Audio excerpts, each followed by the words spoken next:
Hey folks, we're live. We are at the co-working space in Duxton Road. That's right. In Singapore. I'm joined by Nim Sivakumaran. Yeah, almost. Nim Sivakumaran. Nim, thanks so much for welcoming us to your beautiful co-working space. It's lovely to have you guys here. Yeah, great to be here. Thanks a lot to Rena for the introduction as well. We're on a tour of ecosystems, funds, accelerators, all the people that support the startups in the ecosystem that make up Asia. And so we're here today at the Co. This is where we're going to do our event on the 20th as well. We're bringing together angel investors and startups to talk, have a conversation. And yeah, it's good to meet you finally. So yes. You've been in the background in these conversations. So Nim, maybe we can start with yourself and maybe a little bit about your background, how you got to this place. I think maybe just looking at the name, there's an interesting story on that. Some people may already know where that comes from in the world. Maybe you can enlighten us. So originally from Sri Lanka, but I always joke I'm a man of United Nations family. Yeah. So my mother's from Malaysia. My elder sister was actually born here. And I was born in the UK with my younger sister. Okay. And then that journey has led me into Asia, coming up to 10 years now. Yeah. So Singapore's very much home for me these days. How many languages do you speak? I speak English, Canadian, American, Australian. Okay. New Zealand? Kiwi? New Zealand, yeah, we can go on. Okay. Not Tamil or? Basic Tamil. Okay. Basic Tamil and probably 2 words in Mandarin. Oh, okay. We can have a Tamil conversation here, right? Konjam. Okay. That's Barrett in the background there, our engineer.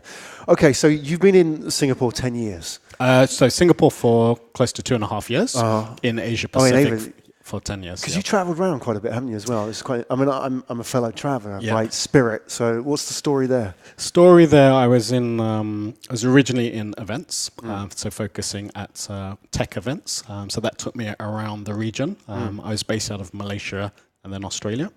That then moved me into flexible workspace, so very much supporting SMEs and corporates. So that journey took me from Australia to Hong Kong, from Hong Kong to Ho Chi Minh, and then stops in KL and Singapore. Yeah. So I was very much a man with a suitcase traveling around the region, and last 2.5 years I've taken that experience from People Spaces experience and helped to drive the Co. There's a whole sort of generation of people now who are kind of realizing this lifestyle's possible, isn't it? That you don't have to be fixed to one space. You can come to anywhere in Asia and find a community plug into it, right? And it's almost 10 years ago this was not possible. Yeah, I mean, we had the technology, but we didn't know people doing it, did we? I think you've got the technology now, and nowadays you're not tied to a cubicle. Yeah. So I mean, hopefully you like the space that we have here. So it's more of a boutique offering, but I think yes, people are moving around. They're not tied to a 9 to 6. People are not necessarily having to work a corporate life. So yes, we've trying to embrace that. Yeah, excellent. And obviously you've travelled around a lot. You've seen different cultures as well, and how that sort of comes into play here in Singapore. It's a fascinating place. Is that you find people from all over the world. Absolutely. You know, I know historically it's had all those kind of influences, like, for example, from Sri Lanka or Malaysia and so on. Yet now there's a new generation of people coming here to Singapore as well and finding opportunity here. And we must preface that it's not the cheapest place in the world to bootstrap a startup. Yeah. But, so maybe you can talk a little bit about your community here. What kind of people are part of the Co that make up your customers here and the people that come into the events and so on? Yes, I think we've been quite fortunate. Co was one of the earlier pioneers of co-working in Southeast Asia. So this is going back to 2013. So over that time, the community has evolved and it's grown itself. I think we've always been quite fortunate to have interesting people with good networks. Some very large brands. So we've had the likes of Spotify within the community, and down to a one-person operation that needs to connect with a network or business support services. So that's one of the great things where that, I guess, that connector within the ecosystem, whether it's a VC, whether it's a corporate early-stage startup. So we try to be that connector. Okay, and what do you do here? I know you run the place, but that can mean many, many things. Yes. Right? What's actually your day-to-day like here? So I mean, I'm very fortunate that we have a very talented community team across all of our locations. So my role is to very much connect the different components together, and a lot with external partnerships. So over in Malaysia, we were selected as the first digital hub in the country. So we work very closely with MDEC to try and encourage new entrepreneurs coming into Malaysia. But yeah, so you would hardly see me tied down to a desk. I'm always sort of running around at an event, or I was traveling to our different locations. Yeah, and you were just recently in Bali. I was in Bali, yeah. So, how was that? It was good. We had a nice surprise. We had won a recent award at the ASEAN Rice Bowl Awards for the best co-working space in Singapore. So I had a good opportunity to meet the other key players within the region. Yeah. As well as VCs and other interesting startups from countries like Myanmar, Thailand, Philippines. So it was a nice way to spend, but there's a lot worse places than Bali. Exactly. Yeah, it's really bad, is it? It's okay. So I mean, congratulations on winning the award, you and your team, and I mean, you were out in Bali as well. I spent a bit of time in Bali, and I went to, I think, after Steve set up Hubud there. Yeah. Not long after he set up, I went and checked it out because it just got quite a bit of attention. Yeah. And I mean, I don't know if you've been up to Hubud there, but it's for those that haven't been or haven't heard of this place, it's basically a co-working space in a rice paddy. It's made out of bamboo, and it's pretty phenomenal. I mean, it completely matches the layout and the land and the scene that's going on in Bali with the kind of people there as well. I mean, it's quite radical in what they've tried to do there, and it wasn't easy setting it up as well. I just think, what do you think when you see sort of co-working spaces like that? Is that sort of like a one-off, or they sort of, is that sort of the spearhead of a future generation of what work is, and lifestyle independence and all this sort of thing? Yeah, I think with Hubud, they're very community centric. The great thing that they've done there was really to embrace the actual neighboring facilities. So if you're outside of your space, if it's vibrant, you'll have a vibrant community or co-working space. Something similar which we've tried to embrace here in Duxton is we're more than a rent-a-desk business. We do engage with the neighborhoods via events. Over in Bali, it's very much, I would say, a digital nomad community. Yeah. Whereas markets in Singapore, for example, there's that mix between enterprise clients, VCs, startups. So I wouldn't say we have a cookie cutter model, but I think you do need to embrace the market, the community that you're serving. Yeah. And how do you do that? Because I guess the challenge is the 800-pound gorilla, the WeWork out there, who has free beer on tap. Yes. And it's interesting. I had a WeWork membership for 2 months, and I didn't take a single free beer out of the tap there because it was always there. So fine. I mean, I was on the coffee all the time, but how do you compete with that? Because they have the free beer, they have they would argue the best locations, and they have the biggest locations and the biggest brand and the biggest marketing budget. And Snoop Dogg came to their annual, like powwow with all the, the WeWork heads. You must surely look at that and think, we can't compete. We can. You just have to fight a little bit harder. I think, obviously with WeWork, very much they play that scale game. For Co, we've always been very community-centric, and we see ourselves as a niche player, a boutique operator. So even for Duxton, you can see each room is actually individually customized, which is quite unique here for Singapore. Without sounding too rude, I often compare it to coffee. If you're somebody that likes coffee, you won't go to a chain.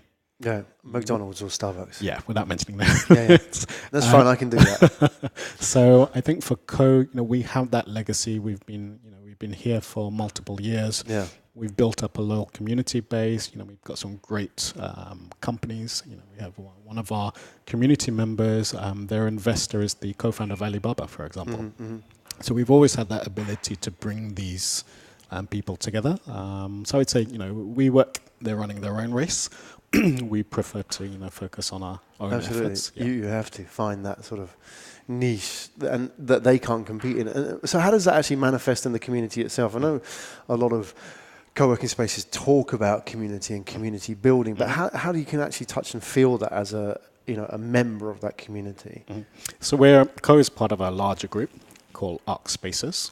So we have 3 elements to the business, and it's very much that 1 to 100 story. So we're not a pure play co-working space. The advantage for that is that we can really focus on that community building. So we have a very, I would say, high proportion of male and female members. So the Duxton, it's around 60% female membership. Yeah, I've noticed that. So, And we're quite fortunate that we work with people like HER Entrepreneur, which is a female entrepreneur group. So I would say we're able to really focus on those community efforts because of that. And because we focus on boutique spaces, the interaction with people, it's daily. Yeah. It's not because of free beer. Yeah, well, yeah, exactly. I mean, free beer grabs people's attention, and it's a bit of a gimmick, isn't it, at the end of the day? It might get people through the door, but getting people there and staying there really is about the people that you have, right? Yeah. I'm just interesting about, I mean, you mentioned 60% women here, and it's International Women's Day. Yes. So let's talk about that. I mean, you know, what I mean, I don't know the data, comparing it to WeWork, for example, but do you think female entrepreneurs are more attracted to this kind of space? I mean, it's completely ad hoc. We're doing back of the envelope stuff here. But Yeah, I think there's different components. With community, it's not a one-off interaction. So I think it's a combination of the space, the curation of the events, the partnerships, the types of industries that you're servicing. Yeah. All of that has come together.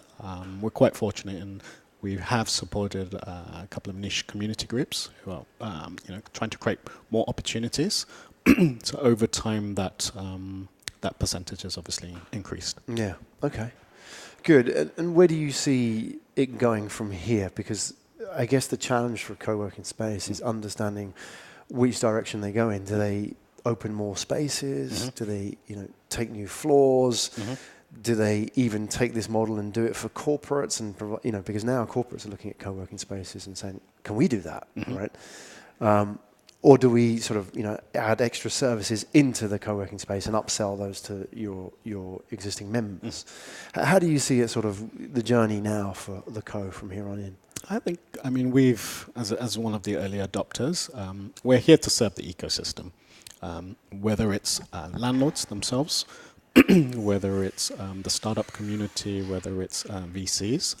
There are different components. I think the key thing is to ensure that it's not being overburdened by one particular market. So obviously now there's a lot of interest from enterprise clients, but there are ways in which enterprise clients want to coexist with startups. Now that could be access to talent, access to new ideas, being around innovative teams. From a startup perspective, obviously, they're very keen to scale quickly. So having access to wider resource pools where they can do that. That's where the space planning also comes into play. So it's not about servicing one particular sector. We've seen a lot in the enterprise space in the last year at least, and they want all the corporate clients want everything that you've talked about, Nim. So they want that sort of access to innovation and ideas, and they want to sort of learn about agile culture and how it actually looks and feels and so on.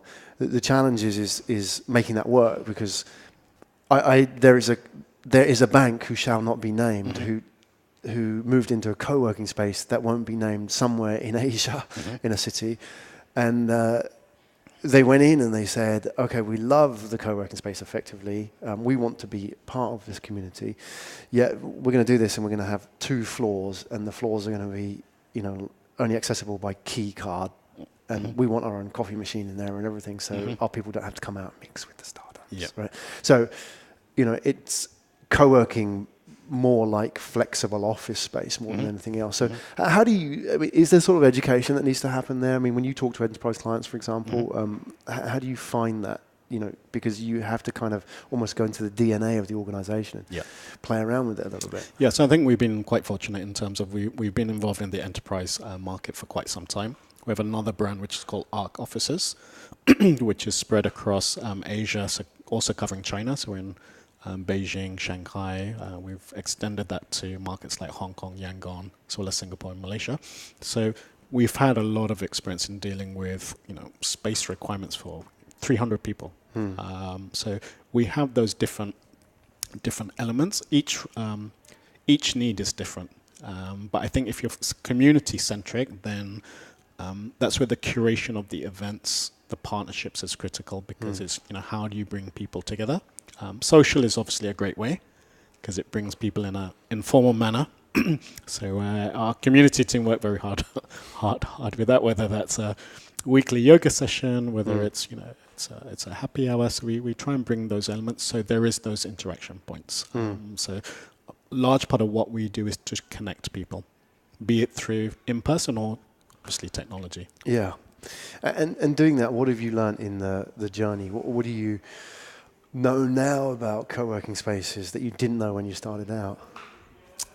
I think it's evolved now from being something which was focused for startups. I mean, back in the day when Co was set up, it was very much a place for tech startup to meet VC. And it's evolved now, so you do get a bit more mix of enterprise clients within that space. It's moving towards, I would say, a hospitality play. And now you're seeing co-working going outside of traditional buildings into, be it hotels, be it shopping malls. So I can see that evolving, where work is coming into live, and live is coming into work. So there'll be, I can see, an amalgamation of these different areas coming into one. So explain to me a little bit about that, the hospitality play. What is that? So you're saying, for example, like a hotel. There is actually a hotel I know here in Singapore that does this, that has co-working spaces in it. What's going on? So I think it's a buzzword at the moment. So Okay. I think Explain it to me as a buzzword. We need to understand buzzwords. Buzz is good. I think everyone's trying to kind of capture that market. There is obviously a phenomenon with a couple of the big operators internationally. I mean, if you're looking from a hospitality play, it's really in terms of those service levels that you would, experience from a 5-star hotel. That is now coming into a flexible workspace. People want a nice environment to work in. They want to be working with friendly people. And the beauty with co-working is you can choose who you sit next to. Whereas in a corporate environment, you have to you're stuck. You're stuck, right, with the same Imprisoned. with the same person. So I think there are the different elements that are coming together. So what co-working has brought over the years is the ability to break down those walls and bring different departments, create different ways of thinking. I think the hospitality is a great way in terms of how you want to project your company image, both internally with your staff, but also through your partner network. So I can see that that's all sort of coming together as a one experience. Yeah, interesting. So would that mean that co-working would, in the future, evolve beyond co-working spaces? Yes. And become more of I'm trying to find my words, but more of a concept rather than a physical place, in the sense that you could have co-working at, like you said, retail outlets and... Yeah, and I think also for now, we're quite fortunate with where people see us not as a physical space, because we've been involved from, very early on. We're very plugged into the ecosystem, particularly here in Singapore, where everyone seems to have a second connection. Yeah. So so I can see that, so that the market's going to evolve. There'll be some companies that will go. The ones that are in a rent a desk business, they're going to struggle against your WeWorks. So the ones that will rise are ones that really focus on the community, focus on those niches, and how do you support your current members?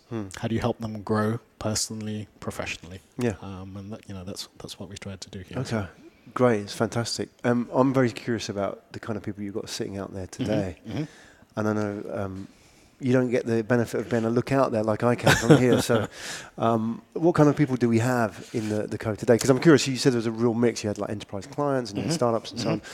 Just randomly, who would these people sitting around here? I mean, Duxton, it's a very interesting neighborhood. So, even outside of the space here, you've got some very cool F&B concepts, like Kilo Kitchen. We've got Lucha Loca here. Code Duxton, I would say in terms of the members, quite heavily skewed to people within the creative space. Yeah. Creative, fashion, lifestyle, digital marketing space. Our other location, which is in High Street, which is a bit more tech focused. so dealing with VCs, so companies like Mox, SSV, quite a large VC fund. From China. Yep, so they're all over the place. So great to have them as part of the community, as well as some earlier stage. So what sort of presence do they have there? So they're across both our locations across Singapore and Malaysia. So they originally are from China, and they run their accelerator program in Taiwan. Yeah. So so they they're obviously looking for startups across Southeast Asia as well. So they have access to our community. Right. So it's not just about renting a desk; it's also giving them access to the. Do they have a presence there, or I mean, yes. Okay. So do they have some of their people working out of there? Yep, they've got teams based in Singapore and Malaysia with us. Okay. Interesting. Yeah, I mean, Mox and SOSV are prolific in their space. So. Okay, very interesting. It reminds me, here it reminds me a little bit, and I'm just maybe shooting beyond my knowledge, but I think it's a little bit like, in London, Hoxton, Dalston area, which is kind of a bit trendy, bit fashionable, a younger crowd, more creative. Like you said those F&B concepts are here as well, because they can experiment around these kind of areas? Yeah, so our community here is actually the neighborhood. So it's on sort of quite a larger scale. But I would say here it's not so much for early stage companies. These are people who are, second time, third time entrepreneurs, people that have an interest within the neighborhood itself. And I think from a design perspective, we try to create something which feels like your house or a very nice home. Yeah. So it is. You notice that you can't quite catch it, but there's a lot of natural light across the whole floor, so it creates this nice interaction points between the different members. Okay, as well. Good. All right then. Well, thanks for your tour of a little bit of backstory to Nim and also to the Co here. What's coming up at the Co, apart from March the 20th, obviously? What's coming up at the Co events that are of interest? So we've got a couple of interesting events lined up across both locations. Check us out on Facebook. So we do promote our upcoming events. Next event we've got is we have obviously the session with you guys, which we're excited about. We're also working with Crib. So Crib supports female entrepreneurs. So we have an upcoming event with the team there, and then we're involved in Malaysia. We're organizing Malaysia Tech Week, which will take place in mid-June. Yeah. So keep your eyes. Are you flying out to Malaysia? I fly out fairly regularly, but quite fortunate that we have a great team out there. Yeah. So I'm there sort of once a month or so. Okay. So do visit us if you're where are you in KL? We are in Bangsa, which is the digital hub. We have another location which is in Heritage Row. Yeah. Which is an old party area. It's a very kind of a cool, funky space. And ARC offices, we have a further 4 locations, which is more kind of city-based. And what's the vibe like up in Bangsa by comparison to here? Bangsa again is one of the first co-working spaces in Malaysia. Yeah. It's very relaxed vibe, chilled. We have an amazing coffee shop / chocolates. I think you may know. Oh, is it Love 18? It is Love 18, yeah. Well, big shout out to Eddie, Love 18. Yeah, no, he brought his chocolates into the studio, and I was, I don't care about the business model. These chocolates are just fantastic. So funny story there. So Rena had called me. She said, like, "Hey, I've got one of my startups. He wants to share some chocolate with your members." Yeah. So I said, "Why not? Yeah, come down. Let's have a chat." It was a rainy afternoon in Bangsa. Sat around a table like this, and then Eddie said, "Yeah, I'd love to kind of set up Love 18 here," and then rest is history. Awesome. But so they're based there? Yeah, based there. Yeah. So, oh wow, that's good enough reason to go. Yeah, good coffee, great chocolate. Oh yeah, that's good. The Malaysian Royce, as they call themselves. Right. Yeah, they're phenomenal as well. I mean, they're based on sort of the Japanese Nama chocolate, which is, for those that are listening, explain is that real soft, often refrigerated chocolate.